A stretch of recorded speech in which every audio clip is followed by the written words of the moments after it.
और इस सब के बीच अब आज मुझे लगता है जो मेरी भी सबसे बड़ी नजर जिस बात पर रहने वाली है और हर मिडिल क्लास के नौकरी पेशा इंसान की रहने वाली है वो टैक्स को लेकर है। और ऐसे में टैक्स स्लैब में क्या किसी तरीके का बदलाव होगा, इस पर हमारी नजर है। फिलहाल देखिए देश के अंदर दो टैक्स रिजीम चल रही है, old tax regime, new tax regime. ये भी अपने आप में बड़ा दिलचस्प है कि एक देश में दो टैक्स रिजीम, ये कब तक जारी रहेगी इस पर भी नजर। फिलहाल ये जो दो टैक्स रिजीम है किस तरीके के इनमें आंकड़े हैं ये देख लीजिए आप। ओल्ड टैक्स रिजीम में 2.5 लाख तक की इनकम पर कोई टैक्स नहीं है, 2.5 से 5 लाख तक की इनकम पर 5% टैक्स, 5 से 10 लाख तक की इनकम पर 20% टैक्स लगता है और 10 लाख से ऊपर सीधे 30% टैक्स लगता है। अब सरकार की कोशिश ये कि न्यू टैक्स रिजीम की तरफ देश को आगे बढ़ाया जाए और उसी के लिए इसको लोक लुभावन बनाने के लिए न्यू टैक्स रिजीम 3 लाख तक कोई टैक्स नहीं, 3 से 6 लाख की आमदनी पर 5% टैक्स, 6 से 9 लाख की आमदनी पर 10% टैक्स, 9 से 12 लाख की आमदनी पर 15%, 12 से 15 लाख पर 20% और 15 लाख से ऊपर यहां पर 30% टैक्स का स्लैब बनता है। आप लोग सोच रहे होंगे फिर तो जाहिर सी बात है सभी को न्यू टैक्स रिजीम में जाना चाहिए। नहीं, यहां पर पेच यह है कि न्यू टैक्स रिजीम में आपको जो सेविंग्स आप करते हैं उसके तहत किसी तरीके का कोई बेनिफिट नहीं मिलता है। ऐसे में अगर आपको 80C वाला फायदा लेना है, आपको होम लोन वाला फायदा लेना है तो फिर अभी आपको ओल्ड टैक्स रिजीम में ही बने रहना होगा। गोपाल केडिया साहब टैक्स एक्सपर्ट इस वक्त हमारे साथ मौजूद हैं और जरा उन्हीं से जानते हैं कि ये टैक्स स्लैब ओल्ड भी न्यू भी दोनों टैक्स रिजीम के हमने आपको दिखा दिए, क्या लग रहा है आपको बदलाव दोनों तरफ होगा या फिर न्यू टैक्स रिजीम पर ही फोकस होगा? देखिए, न्यू टैक्स रेजिम को डिफॉल्ट रेजिम बना दिया गया है और आने वाले समय में जो मंशा है सरकार की ओल्ड टैक्स रेजिम को डिसकंटिन्यू कर देना है और न्यू टैक्स रेजिम ही चलती रहेगी। लेकिन जब तक ये दोनों स्कीम साथ साथ चलती है मैं समझता हूँ कि ओल्ड स्कीम को भी एट्रैक्टिव बनाने की जरूरत है और उसके लिए जो इन्वेस्टमेंट की लिमिट है जो 1.5 लाख है उसको 2.5 लाख तक करने की जरूरत है। मेडिकल प्रीमियम आप खुद ही कह रहे हैं new tax regime default regime पहले ही सरकार ने बना दिया। सरकार ये चाह रही है कि साहब देश जो है वो न्यू टैक्स रिजीम की तरफ ही बढ़ जाए और फिर भी आप कह रहे हैं कि ओल्ड टैक्स रिजीम के अंदर और सहूलियत देने की जरूरत है।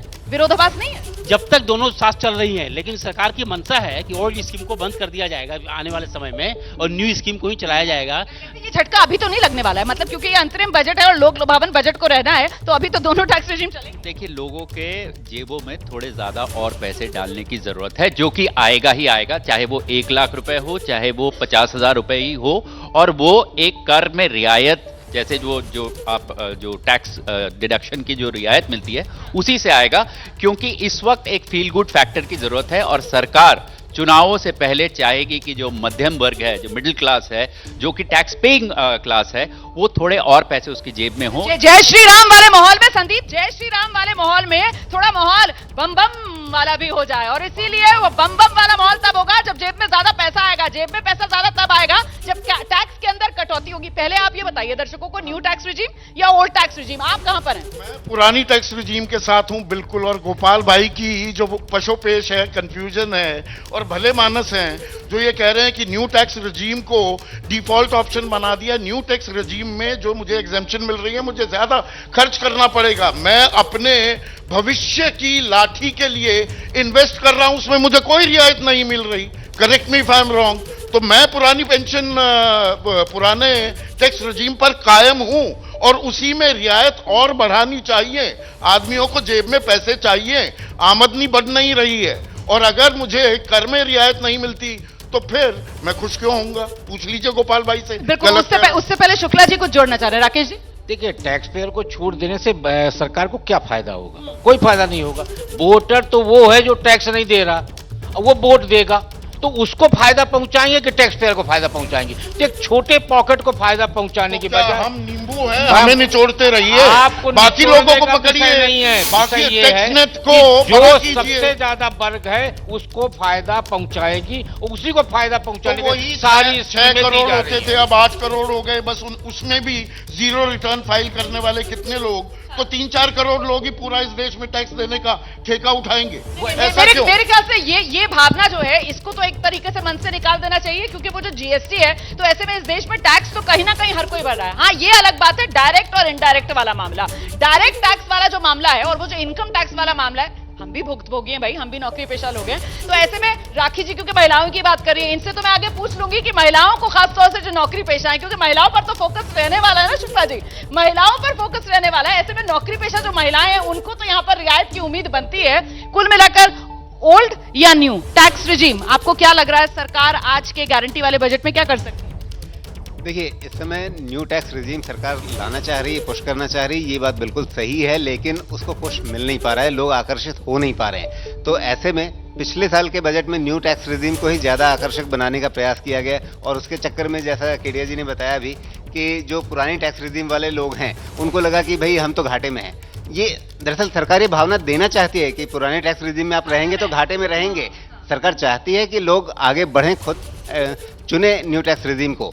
दरअसल आपको याद होगा, प्रणब मुखर्जी जब वित्त मंत्री थे उस समय डायरेक्ट टैक्स कोड लाने की बात की गई थी और उस समय वो डायरेक्ट टैक्स कोड नहीं आ पाया। उसके बाद फिर सरकारों ने बार बार ये चीज़ें चलती रही, डायरेक्ट टैक्स कोड मतलब पुराना टैक्स रिजीम हटे किसी तरह से। सरकार का एक विजन सीधा है कि ये छूट इतनी सारी, ये छूट, वो छूट, उससे निकलना है और उसके साथ में टैक्स रेट्स को कम करना है। तो अब एक झटके में संदीप जी से जवाब लेंगे ना। संदीप जी, लॉन्ग टर्म में बढ़िया काम हो रहा है, आत्मनिर्भर बनाने का टैक्स काम हो रेट रहा है। घट रहे हैं, वो कॉर्पोरेट के टैक्सेस घटा दिए जाते हैं, आम आदमी के क्यों नहीं घटाए जा रहे? ये काला सूट गुलाबी अखबार, इनका दबाव सरकार पर ज्यादा होता है, आम आदमी का कम। काला सूट गुलाबी अखबार मतलब वो कॉर्पोरेट टैक्स वहां पर तो कमी पे कमी करते चले जाओ और यहां पर ऐसे टैक्स न्यू और ओल्ड में फंसा दो आम आदमी को कि वो सोचता रह जाए साहब सेव करे वो अपने फ्यूचर के लिए या फिर वो अभी का फायदा उठाने के लिए न्यू टैक्स रिजीम की तरफ पुश हो। देखिए, मैं संदीप जी जो कह रहे थे उस पर एक और बात कहूंगा कि इस देश में हो सकता है 5 से 6 करोड़ लोग ही टैक्स भरते हैं, बट एक गरीब से गरीब आदमी, एक भिखारी तक अगर एक सामान खरीदता है तो जीएसटी उसको लगता है। ये तो मैंने कह ही दिया था पहले, आप रिपीट कर रहे हैं। नहीं, तो दूसरी बात सुन लीजिए। लेकिन अगर लोगों के जेब में पैसा जाता है तो किस वोटर की बात कर रहे हैं? उस वोटर की जो कि यंग वोटर है, जो सबसे ज्यादा बढ़ा है पिछले कुछ सालों में, जो कि शायद सरकार जिसके ऊपर अपनी नजर गड़ाए बैठी है कि इसको हमें ध्यान में रखना होगा। युवा वर्ग, बहुत इंपॉर्टेंट पॉइंट, शुक्ला जी को जवाब मिला होगा।